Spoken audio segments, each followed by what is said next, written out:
Olá, perfis W.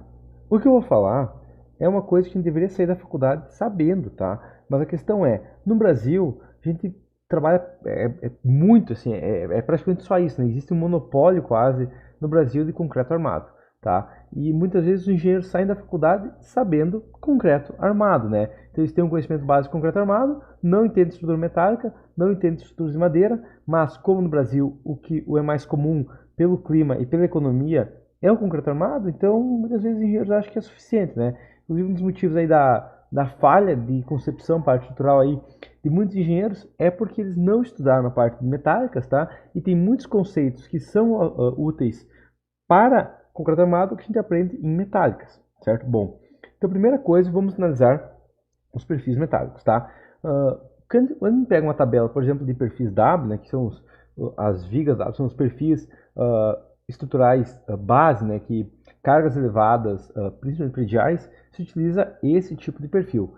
Em galpões é muito mais comum estrutura treliçada. Por quê? Porque a mão de obra ainda é barata no Brasil, certo? Então compensa economizar 2, 3 quilos para fazer uma treliça ao invés de fazer um perfil, certo?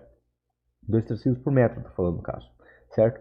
Então, já para prédios onde eu não posso ter uma altura tão elevada, o perfil W se torna mais econômico. Além disso, o perfil W vem com aço de maior resistência, certo? E o perfil W vem pronto, certo? Então a gente tem vantagens consideráveis aí. Bom, a primeira coisa que a gente vai fazer é essa tabela que tem 3 páginas, tá? Essa é a página número 1. Página número 1 é fácil, né? Porque você tem uns desenhinhos aqui, então até um arquiteto entende. Brincadeira, tá? Mas a questão é, nós temos um desenho básico aqui, né? Nós temos um desenho básico aqui com algumas informações, né? Então aqui temos eixo Y, aqui temos eixo X, o TF, TF, BF, D, D', H, R, TW, tá? Então a gente tem muitas informações aí.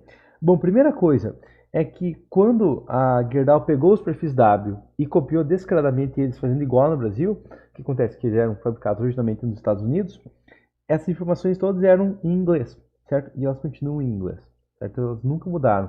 Se você não sabe inglês, você só achar por que tem isso, tá?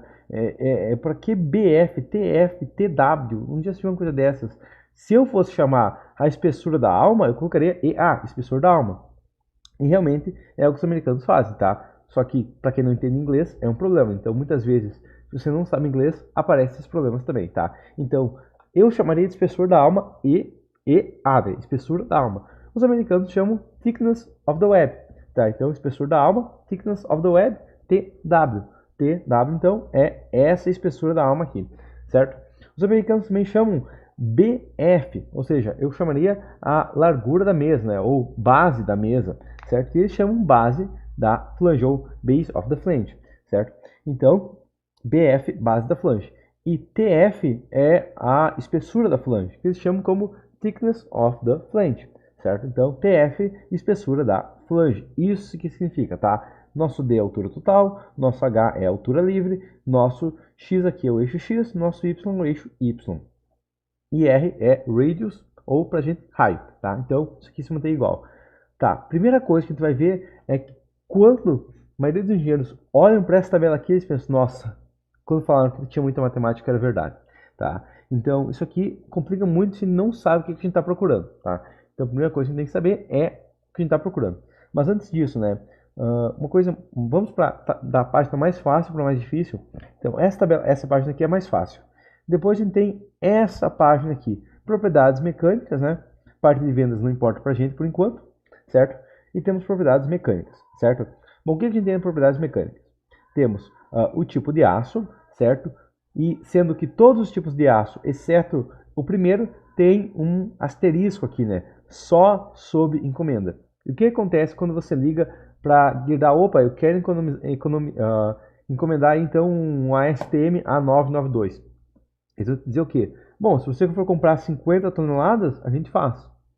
Tá? E daí você vai pensar, não vou precisar de 50 toneladas do mesmo perfil. E daí eles falam, não, então você vai ter que trabalhar com o A572 grau 50. Tá? E o meu desejo, um dos maiores desejos da minha vida, é que todo engenheiro que fosse escrever um livro sobre isso, lesse isso. Tá? Por quê? Porque tem muitos engenheiros ainda que fizeram um livro na década de 80 ou copiaram um livro da década de 80 que dimensionam todo um perfil W com aço A36, com aço civil 300. tá? Com aço SAC 300. Tá? Então, existe, isso é comum, infelizmente, ainda, tá? Na prática, não existe. O que tem é, você vai, se for comprar um perfil W, você vai comprar em um A572 grau 50, tá? É o único que tem no mercado. O restante, com dificuldade, você consegue, talvez, se for comprar 50 toneladas do mesmo, em obra muito grande, você vai ligar e pedir com 3 meses de antecedência e na prática não vai compensar pegar outro, tá? Mas, teoricamente, existem outros tipos de aço. Na prática, é o A572 grau 50, ok? Então, beleza. Entendido aqui, grau 50. Tem variação linear, isso aqui é diferença básica, entendem? Vergalhão é muito maior do que isso, sem problema. Os materiais aí para uso naval, né? Se fosse fazer realmente uma obra grande naval, aí a gente poderia começar a pensar em um A131, tá? Mas caso contrário, realmente é o A572 que a gente tem e acabou, certo? E perfis destinados ao mercado europeu, né, e mercado argentino, eles são produzidos por encomenda, ou seja, desistem, tá? Então, agora vamos para o caso específico dessas tabelas, tá? Então, tudo isso aqui você deveria sair da faculdade já sabendo pelo menos o que é, tá? Infelizmente, ele não sai, mas deveria sair sabendo. O que a gente pode separar? Bom, aqui bem na esquerda a gente tem bitola, tá? Isso aqui, bitola é o quê? É algo que qualquer pessoa sem conhecimento básico consegue entender, tá? Massa linear, beleza, é fácil entender. Agora a gente tem aqui a parte de propriedades básicas, tá? Ou seja, D, que é a altura base da flange, thickness of the web, thickness of the flange, H e D', tá? E área, tá? Então, até essa área aqui, com ensino médio, você consegue entender isso aqui sem dificuldade, tá? Qualquer aluno do ensino médio consegue entender isso aqui, tá? Então, se você só entende até aqui e não entende para a direita, tem um probleminha aí, tá? E agora a gente vai ter as informações que você deveria ter pego em resistência dos materiais, em propriedade mecânica, certo? E materiais assim, tá? Então, primeira coisa que a gente tem, IX. IX é a inércia da seção como paralela ao eixo X, ou seja, a gente tem o eixo X aqui, certo? Com uma carga que o eixo X é neutro, ou seja, nessa altura, certo? Então, como se fosse uma viga. Qual é a inércia, certo? E a inércia, a gente vê que em X ela é muito maior do que em Y, né? Por quê? Porque a gente tem duas chapas nas pontas, certo? Então, a inércia é área vezes a altura média ao quadrado, tá? Basicamente, a nossa inércia é isso. Então, a altura média, né, como essas flanges aqui, elas estão bem longe do centro, elas estão bem altas, certo? Então, a gente tem uma altura bem considerável pela flange estar nas pontas, certo? Tanto que, por exemplo, esse primeiro perfil aqui tem 635 de inércia em X e depois em Y ele tem 82. Então, a gente vê uma diferença enorme aí, certo? Próximo, temos o W. O W, o que é? Bom, o W, inércia. Inércia é resistência à deformação. Tá? Resistência à deformação, beleza. Quanto que a sua peça resiste à deformação, ou seja, quanto que ela não deforma, certo? Quanto maior a inércia, menos ela deforma, certo? E o W é a derivada da inércia. Ou seja, você deveria ter aprendido derivada integral também, tá? Mas a questão é, o W é qual a resistência da seção em si, tá? Por quê? Bom, se eu tenho um momento setor e eu divido pelo W, vai dar a resistência mínima do meu material, certo? Isso é uma informação muito importante, né? Que eu sei o W, beleza, então, agora, se eu tenho, inverto a fórmula, né? Se eu tenho o momento setor que eu preciso resistir e divido pela resistência aceitável do material, eu vou ter o meu W mínimo. E isso sem ignorar outras propriedades, né, como torção local, torção global e tudo mais, mas o princípio básico é esse, tá? Próximo, Rx, tá? O tal W é a derivada, né? A gente divide pela metade da altura, ou divide pela altura e dobra, porque inércia era altura ao quadrado, e tira a derivada, tira o quadrado e multiplica por 2, beleza? Então esse é o W. Rx agora. Bom, o Rx é a resistência da peça a deformação. E também ela é a altura média da nossa peça, certo? Então, área é como se fosse, inércia é área vezes distância ao quadrado, certo? Wx é área vezes distância, certo? E o Rx é só distância, tá? Novamente, aqui o W a gente viu que também ele é muito maior em x do que y, então 85 comparado a 16, é uma diferença enorme. Raio X é só a altura média, tá? Então, 6,18 comparado a 2,22. Então, uma diferença aí muito considerável também, tá? Ele é muito mais rígido em X. Tá, mas o que significa o raio X? Bom, Se você pegar uma régua, tá? Uma régua é um componente estrutural com Rx muito baixo, tá? Ou com Ry muito baixo, dependendo do eixo que ela está, certo? Então, uma régua, se você apertar ela, ela comprime muito facilmente, tá? Agora, se você pegar um tubo e tentar comprimir, ele não vai comprimir tão facilmente. Por quê? Porque a distância média do centro da peça até o centro de massa é maior no tubo, certo? Então, o efeito Rx é basicamente isso. Quanto maior o Rx, mais difícil é comprimir essa peça e mais ela vai resistir à compressão. Okay? Então, beleza, esse é o Rx. Em geral, o que acontece? É que muitos engenheiros pensam que o que importa é o, Rx, é o R menor, né? Se minha peça vai flambar com 2,22 em um sentido e 6 no outro, obviamente o lado de 2 falha. O que não é verdade. Por quê? Bom, porque se eu tenho o lado de 2 travado constantemente, enquanto o lado de 6 não está travado, ela vai acabar falhando no lado de 6. Certo? Então tem que ser considerado o travamento nos dois sentidos, tá? E muitos engenheiros esquecem isso, beleza? Próxima coisa então, a gente tem o nosso Z. O Z é o quê? Bom, enquanto o W, o Z e o W são amigos, tá? Então eles são bem próximos, né? Qualquer valor aqui de Z e de W vai dar próximo, por exemplo, 85, 96. E o Z é sempre um pouquinho maior, tá? Vamos lá para baixo agora, bom. 1735, 1936, tá? 1696, 1888. Vamos para baixo. 6.095, 6.868. Então, o Z é um bônus. Entendeu? É uma vantagemzinha que tem comparado ao dado, que é o quê? Bom, o Z é se eu permitir uma deformação plástica do meu aço, ou seja, se eu permitir que a carga venha e comece a deformar a estrutura, o aço, até a ponto de se ela sair, ela não voltar, certo? Então, quando eu chego bem no limite ali, certo? É como se fosse um pequeno coeficiente de segurança ali de trabalhar no elástico, tá? Então, se eu passar do elástico, o aço começar a plastificar, a compressão começar a encher de rugas, o aço que começar a tracionar, quando tirar a carga não voltar, certo? Quando começa a dar tudo errado, eu tenho uma folguinha ali ainda, tá? Então, se eu calculei por 85, com o Z eu ganho ali mais uns 10%, beleza? Então, o Z é deformação plástica, certo? É quando começa a dar problema. Quanto que eu tenho ali ainda, beleza? Então, isso aqui são informações básicas.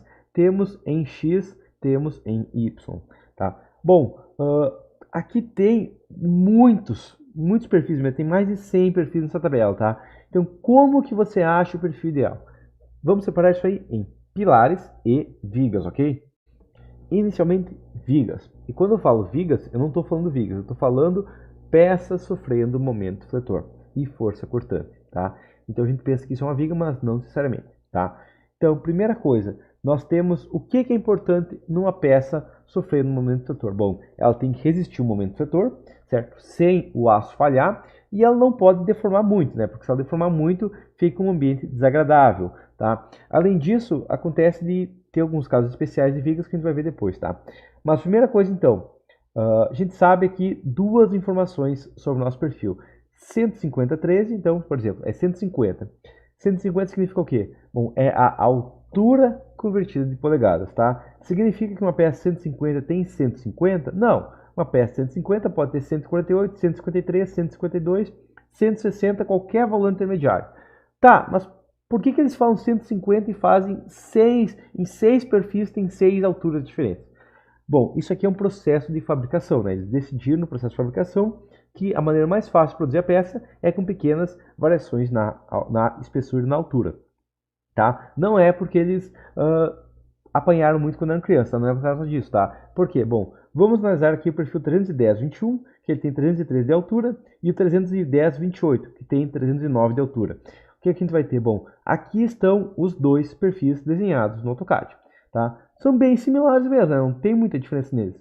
Mas vamos pegar o perfil 310/28,3 e vamos lançar ele, o eixo dele então aqui, certo? No eixo aqui do perfil 310/21, certo? E olha o que a gente percebe. Bom, a gente percebe que a única coisa que mudou é que ele alargou um pouquinho para fora, certo? E aumentou a espessura, ou seja, um perfil 310/21 ele está apertado dentro do perfil 310/28, ou seja, a mesma forma que faz um 310/21, se alargado um pouquinho faz 310/28, se apertar um pouquinho, volta para o 310, 21.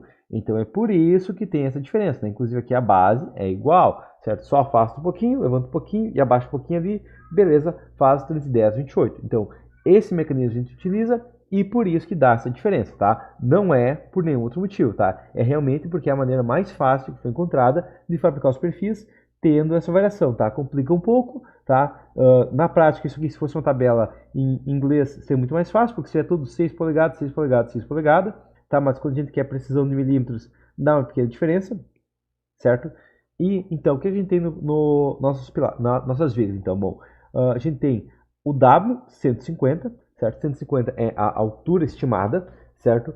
E temos o vezes quilos por metro, que é o peso, tá? A gente paga em peso, então eu vou comprar um perfil, quanto que é o perfil? Ah, é 5 reais o quilo, beleza, então me manda tantos perfis, ok? Então é isso que é feito durante a compra, tá? Mas o que que significa então, o que que significa na prática, né? Porque não é a gente que paga. Bom, o primeiro valor significa quanto que o arquiteto te odeia, tá? Então, eu quero que o arquiteto me dê 150, 200, dependendo do caso da viga que eu escolher, chega um mod aí 360, 400. Quando chega mais ou menos 500, ele começa a ficar brabo mesmo, né? A gente começa a fugir, tá? Mas a questão é, quanto mais baixa a espessura aqui, a altura aqui, menos o arquiteto vai reclamar, né? Que é uma altura máxima ali, né? Essa viga não pode ser tão alta assim, porque senão vai acabar com a minha sala, tá? Então pode acontecer isso. E o segundo é o quilo, certo? Enquanto o quilo, então, é quanto que o vendedor de aço te ama, tá? Então, se você falar para ele, ó, eu preciso de um perfil aqui 610, 217, meu Deus do céu, ele vai te amar, né? Por quê? Porque um perfil aí 610, 217, só pegando o calculador aqui, então, 217 vezes 12 quilos, vezes 5 reais o quilo, um perfil você paga 13 mil reais, tá? Então, nossa, ele praticamente aí, se você comprar um perfil, ele já teve uma venda enorme, tá? Se você comprar 5 perfis, se você comprar 5 perfis, é como se tivesse comprado um carro novo, tá? Então, é realmente um valor muito bom, né? Já os perfis menores custam um pouco, né? Então, não é tão feliz assim para o seu vendedor, tá? O seu vendedor de aço, mas o cliente tende a gostar de perfis mais leves. Tá, então vamos analisar primeiro uma viga, tá? O que que a gente faz na viga? Bom, a gente quer tecnicamente caçar uma viga que tem uma inércia maior do que a gente precisa, ou igual ou maior, e um W maior ou igual do que a gente precisa, e também às vezes um Z maior ou igual do que a gente precisa. Essa é a verificação base. O que que muitos engenheiros fazem? Bom, eles vão aqui na tabela, chegam em inércia e vão pesquisando em ordem, tá? Totalmente errado. O que a gente tem que fazer? Se a gente não está numa altura que o arquiteto está reclamando ainda, a gente vai fazer o quê? Vamos testar o 150-13, tá? Eu não tenho expectativa de que o vendedor de aço me ame muito, tá? Mas o comprador, ou seja, o meu cliente, ele vai reclamar se eu pegar uma peça muito pesada. Então a gente vai em ordem de peso, ou seja, a 153 não passou, então eu vou para uma peça leve ainda, mas mais alta. Então eu vou para uma 215. Será que, ó, porque a inércia de um 150-13, o primeiro peso, né, 15 quilos ou 13 quilos, a diferença é 15%, né, nada absurdo. Porém, a inércia vai de 635 para 1305. Então eu dobro a inércia, reduzo em metade a deformação com 2 quilos a mais. Então é muito eficiente aí ir do 150 pro 13 para o 215, né? Se eu fosse para um 150-18, eu estaria com um peso maior e uma inércia menor, então não compensa. Meu W também é maior que o 150-18 com 215 e é uma peça mais leve. Então, não deu 150-13, vamos para o 215. Tá? Mas não deu 215 também. Não vamos para o 219,3, né? Por quê? Porque eu tenho um aumento de inércia de 1305 para 1686. Já, se ao invés de pegar o 19,3, eu vou para o 250, 17,9, vai de 1.300 para 2.291. Então é um ganho bem considerável, tá? O W vai de 130 para 180, é outro ganho considerável, certo? Então, não deu o 200 por 15, 250 por 17,9, tá? Inclusive agora, se a gente for comparar o 250 17,9 com o 150 18, que é praticamente o mesmo peso, a gente vê o quê? A inércia é mais que o dobro para o mesmo peso. O W é 50% maior para o mesmo peso, né? Então a gente vê que a altura é muito importante para vigas. Não deu 250 17,9. Esquece toda essa lista aqui, vai para a próxima altura. 310, 21. Então a gente ganha aí, indo 250, 17,9 para o 310, 21, a inércia vai de 2.291 para 3.776. Então, novamente, aí, uma diferença considerável. O W vai de 182 para 249. Outra diferença considerável, beleza? Mas não deu. Foi para o 310, 21 e ainda não foi suficiente. Agora que a gente tenta manter um tempo ainda no 310, né? Por quê? Porque depois do 360 começa a ser peças bem pesadas. E aí cada vez, né, vai ficando peças muito pesadas mesmo, né? O 360 tem pelo menos 33 quilos, o 410 39, 38,8, né? 460 vai 52 quilos por metro, 530 é 66 quilos por metro e 610 é 82 quilos por metro, tá? Então, só passamos para o 360 quando passado 32,7. Daí a gente passa, tá? Mas sempre pega o perfil do mais leve para o mais pesado até encontrar um que passe, tá? A gente vai ver uma diferença na prática de quanto isso é influenciável, tá? 310/21 tem uma inércia de 3.776. Vamos ver no 150 o que a gente precisaria? Bom, se eu quisesse um 150, desiste, não tem, tá? O 150, 37,1 não tem, tá? E, por exemplo, o perfil W mais pesado assim que existe, 200 por 86. Ele tem uma inércia de 9.498 com 86 quilos, tá? Então, uma inércia de quase 10 mil. Quanto que a gente precisaria de uma viga alta e leve? Bom, uma inércia de quase 10 mil, ou 10 mil a gente consegue, por exemplo, 360, 39, que tem 10.331 e menos da metade do peso. Ou o 410, 38, que tem mais do que 10 mil, tem 12 mil e menos da metade do peso, tá? Então, a altura é muito importante para vigas, certo? E também para peças que sofrem momento do trator, que não sempre é vigas, tá? Depois a gente vai ver por quê. Bom, a gente também tem outra coisa nas vigas, né? Que é o problema que a gente tem que vem do concreto armado, que é o quê? Que o concreto armado, a compressão é fácil. Tem uma compressãozinha ali no concreto, tô um pouco me lixando. Eu vou aplicar 2 toneladas ali naquela peça, vai, pode ir, mano. Nem precisa notar isso, tá? Então, isso no concreto armado é muito fácil, né? Ah, eu tenho uma viga ali e vai ter uma carguinha. Não, sem problema, pode aplicar. Ah, eu tenho um pilar e vai aumentar um pouquinho a carga. Pode aplicar. Tá. No aço não é assim. No aço, compressão é um problema. A gente está trabalhando com peças muito esbeltas e não tem material sobrando, né? Então, no aço, a gente tem o problema da compressão. Ah, mas é uma viga, não está sofrendo compressão. Tá sim, tá. Então vamos voltar àquela peça 310/21. A 310/21 é a peça mais viga que existe, tá? Por que ela é mais viga? Porque ela é a melhor nas funções de uma viga, certo? Então, o que a gente tem na 310/21? A gente tem que o raio em X dela é bom até, né? É 11,77, muito bom. Agora, meu RY não, meu RY aqui na 310/21, ele é igual a 1,9. Então, meu raio de giração 1,9 centímetros, beleza? Bom, a gente lembra, né, que quando a gente pensa só em concreto armado, a gente não pensa que todas as vigas estão sofrendo compressão, mas todas as vigas estão sofrendo compressão, tá? Lembrem disso. Por quê? Bom, primeira coisa, vento. O que acontece? Que se você tem um vento, temos 2 pilares aqui e uma viga no meio, o que acontece? O vento bateu aqui, vai acontecer o quê? Esse pilar vai querer vir para cá e, consequentemente, ele vai empurrar a viga para esse pilar e, consequentemente, a viga vai ficar comprimida, mandando a carga desse pilar para esse pilar, tá? Então, toda viga tem compressão. Não existe não ter, tá? Então, toda viga tem compressão, beleza? Outra informação mais importante também. Ah, mas no meu caso ali, eu vou construir uma obra que é um mezanino, que vai ficar dentro de um prédio que não vai entrar vento, que os portões ficam fechados 24 horas por dia, não tem janela, tá? Vamos imaginar uma situação totalmente hipotética. Não tem vento, tá? Então, realmente, foi feito num vale, tá? E não tem vento mesmo. Não adianta, nunca vai ter vento nessa estrutura. Ah, não, beleza. Então, essa tua viga vai ter vento ainda. Por quê? Bom, porque quando nós temos uma peça de flexão, o que acontece? A base traciona, o topo comprime. Então, o topo está comprimido. Não adianta, tem compressão na sua viga, certo? E por que isso é um problema? Bom, porque a esbeltez máxima de uma peça em flexão é 300. Ou seja, nós temos um raio de giração aqui de 1,9 centímetros. Tá? Então, 1,9 multiplicado por 300, o comprimento máximo dessa viga, sem ser travada, é de 570 centímetros, tá? Então você calculou aquela viga, digamos, de 8 metros, a 310/21 passou, beleza? Não, beleza não. Por quê? Porque ela vai falhar, ela vai flambar a mesa superior quando tiver compressão. Então, essa peça aqui, se não for travada, não adianta, você vai ter que gastar mais quilos se não for travar essa peça, tá? Então, e outra opção, claro, né? Travar a peça no eixo fraco, beleza, ela resiste, tá? mas ela tem que ser travada. E se você tem uma peça que está sofrendo realmente compressão, ou seja, que ela faz parte de um pórtico de contravento, a esbeltez máxima é 200. Então, 1,9 vezes 200, a gente tem no máximo 3,80 metros. Então, você pensou, opa, 310,21 é muito eficiente ali, ela é bem econômica, nas peças mais altas aí que não tem um peso tão elevado, certo?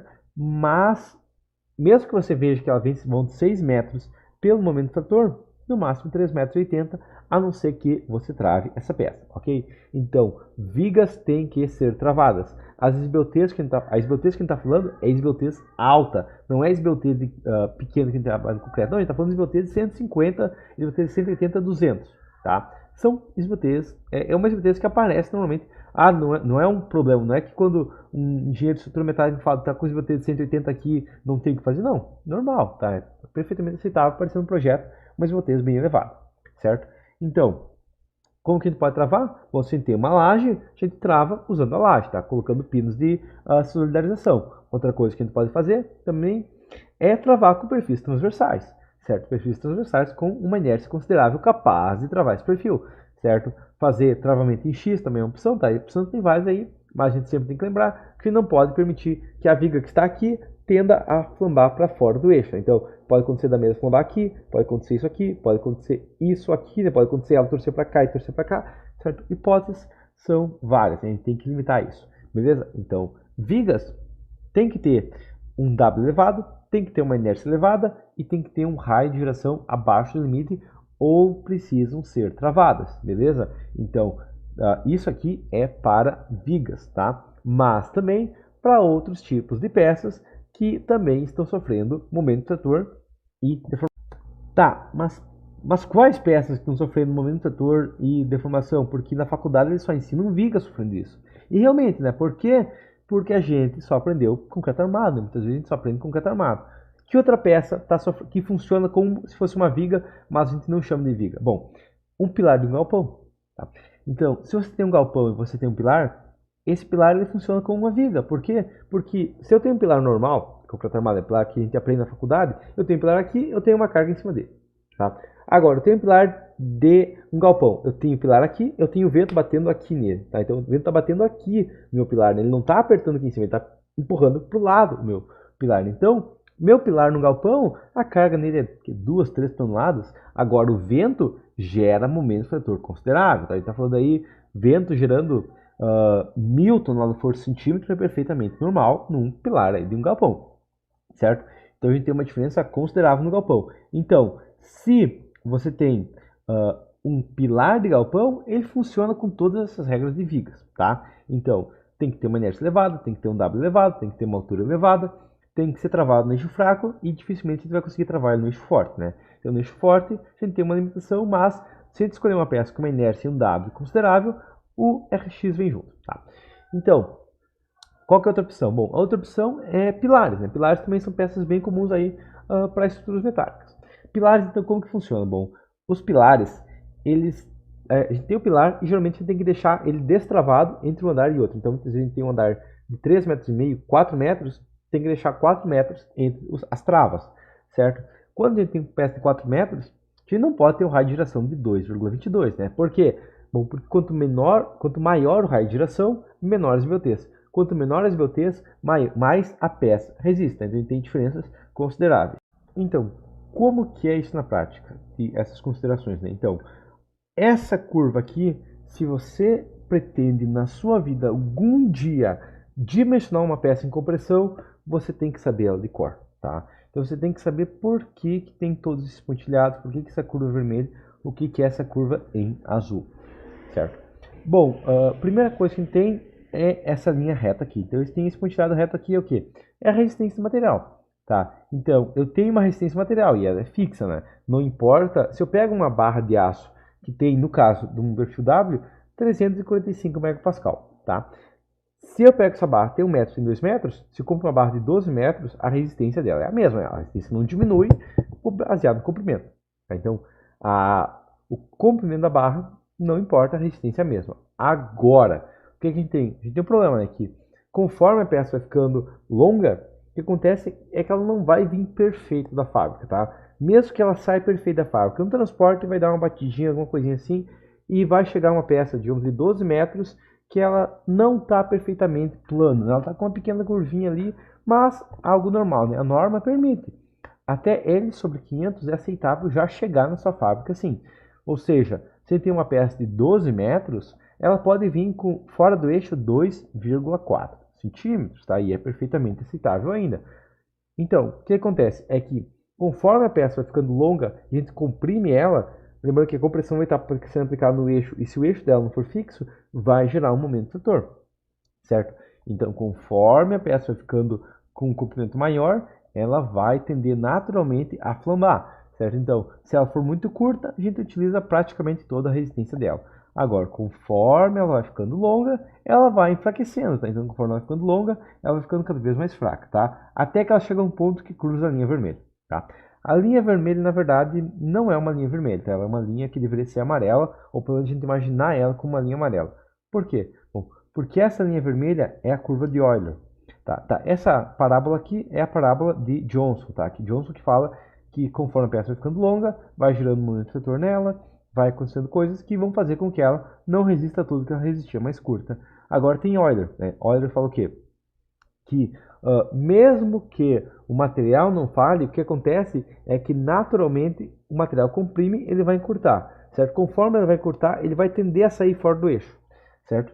E a curva de Euler é qual a carga que eu tenho que aplicar para fazer a minha peça em compressão funcionar como uma régua, tá? A gente vê o que? Bom, que quando uma esbeltez baixa, eu tenho que arrebentar esse aço antes dele flambar aqui numa régua, tá? Então, se é uma peça com uma esbeltez baixa, ela não vai flambar, ele vai arrebentar no meio esse aço, certo? O pilar vai entortar todo antes de chegar na carga de Euler, certo? Mas, conforme a peça vai ficando mais longa, mais próximos ficam essas curvas. E uma hora, a curva de Euler se torna menor que a curva de Johnson, certo? E o que acontece na prática? Bom, quando tiver uma peça muito esbelta, ela começa a flambar naturalmente, certo? Então ela vai começar qualquer carga baixa. Se pegar uma régua que tem uma esbeltez muito alta, só aperta com as mãos já faz ela falhar, tá? Então, se a esbeltez for muito alta, ela fica muito fraca mesmo, tá? Então, você quando for dimensionar um pilar, você não quer que seja um pilar que tenha uma resistência só dessa altura aqui, não. Você quer um pilar com uma resistência próxima dessa linha azul. Ou seja, você quer um pilar com uma esbeltez baixa, tá? Essa linha verde aqui, né, esse ponto aqui, é um cruzamento que geralmente numa peça aí acontece antes do 100, tá? No aço A36 acontece próximo do 100. Civil 300 já um pouco mais antes, certo? Civil 350 próximo do 70 por aí, né? Então a gente quer trabalhar antes da esbeltez 70, a gente quer trabalhar com uma esbeltez baixa, certo? Então, se eu tenho um perfil de 400 centímetros e eu quero uma esbeltez no máximo de 50, eu quero um raio de giração de 8 no mínimo, tá? E é muito difícil conseguir um raio de giração dessas peças aqui, W, certo? As que não tem um H do lado, um raio de giração elevado. Por quê? Bom, eu quero 8. Eu quero 8. Bom, o perfil 215 tem 8, beleza? Não, né? Porque eu não escolho para que lado uma peça flamba, né? Ele tem 8 no eixo forte, mas no eixo fraco, no eixo Y, ele tem 2, tá? Então, se eu quero uma peça com 8, eu vou ter que caçar os tipos de perfil que tem um H na frente, tá? Por quê? Vamos olhar aqui o raio, o RY, tá? Então, tem o 2, 2, 365. Opa, 365 é interessante. O 365 é um H, né? Ou seja, esse aqui, voltando um pouquinho aqui, esse aqui é meu perfil para viga, esse aqui é meu perfil para pilar, né? Ele é muito mais quadradão, né? Então, ele tem uma inércia considerável no eixo fraco também, certo? Então, o W, que esse 150-22 é interessante, né? Já tem 365. O 29 tem 3,8. O 37 tem 3,84, tá? Eu queria 8, mas às vezes eu consigo menos e já resiste, tá? Agora, vamos tentar ir pelo menos um 5, né? Então, aqui vai 2, 2, 2. Opa, chegou um 3. Chegou 3 por quê? Porque é um perfil que ao invés de ter 100 de largura, tem 133. Então, aí já aumentou, certo? Daí tem um 4 aqui. Opa, esse 4 é mais interessante. É o 235,9. Então, o perfil H de 200, ele tem uma resistência maior que o perfil H de 100. O 235,9 é mais forte que o 150,37, tá? Mas é mais difícil de esconder na parede, certo? Então, novamente, quanto maior esse valor aqui, mais o arquiteto quer te matar. E para pilares é muito mais fácil, certo? Então, chegou aqui no valor 4, né? Então, no 4 aqui no raio Y, tá? A gente chega até alguns valores aí de 5,12, né? Tipo 46,1, tem 5,12, aqui de 5,28, chegou até uns 5,37. Mas se eu quiser chegar no 8, por exemplo, o perfil 250,62 já vai para 6, tá? Então já está mais próximo, certo? Então conforme eu vou aumentando a seção da peça, mas também, claro, né, como quero uma peça larga aqui, quero uma espessura considerável para resistir à compressão, vai dar uma peça pesada, né? Mas a gente vê que os pilares aí chegam a raios de giração bem elevados, tá? Em perfil, por exemplo, para obras muito grandes, um 310 já chega aqui no caso crítico em 8. E o 360 passa, pode ter, no caso 360 aqui, ele já começa a não passar, né? Por quê? Porque ele não começa a ser só vigas, né? Não começa a ter realmente pilares com 8, né? Então, o único perfil que realmente chega a 8 é o 202, desculpe, certo? Então, na prática, a gente vai ter que trabalhar com uma esbelteza um pouco maior ou com prédios menores, beleza? Mas, que a gente vai buscar sempre um perfil com um raio em Y elevado, certo? Se o seu pilar está numa estrutura que sofre vento, que geralmente ele está, tem que ter também um IX, um WX, um IY e um WY considerável, ok? Então, para pilares, a gente tem que ter os dois eixos relativamente fortes, certo? Quanto maior for o raio de direção em Y, mais alto eu consigo o pilar, mais longe pode ser, maior pode ser a distância entre os travamentos, certo? Entre os andares, posso ter uma distância maior entre esses travamentos, ok? E se por algum motivo você precisa fazer uma viga e o cliente quer economizar na ligação do pilar da viga com a laje, sem problema, tá? Pega um perfil aqui que funciona de pilar, certo? Vai gastar o dobro de aço? Vai, mas economiza R$5 na ligação, né? Então talvez seja interessante aí para um cliente muito mão de vaca, beleza? Tem mais uma coisa, né? Tenho a chance de tentar dimensionando o perfil W na tração. Aí é muito fácil, por quê? Porque na tração ele só precisa ter área. Aí, quando você está escolhendo o perfil W na tração, você pega a carga, divide pela resistência, é uma área, tá? Então, se você quer uma área de uns 25 centímetros quadrados, pode ser o 150, 22,5, pode ser o 200, 19,3, pode ser o 250, 22,3. Qualquer perfil vai funcionar desde que ele tenha uma área de 25 centímetros quadrados na tração, certo? Então, se você precisa de 25 centímetros quadrados, qualquer um com 25 funciona, certo? E na tração realmente é um cálculo muito simples, né? Porque é só isso mesmo, não tem flambagem, não tem nada demais, é só área mesmo, ok?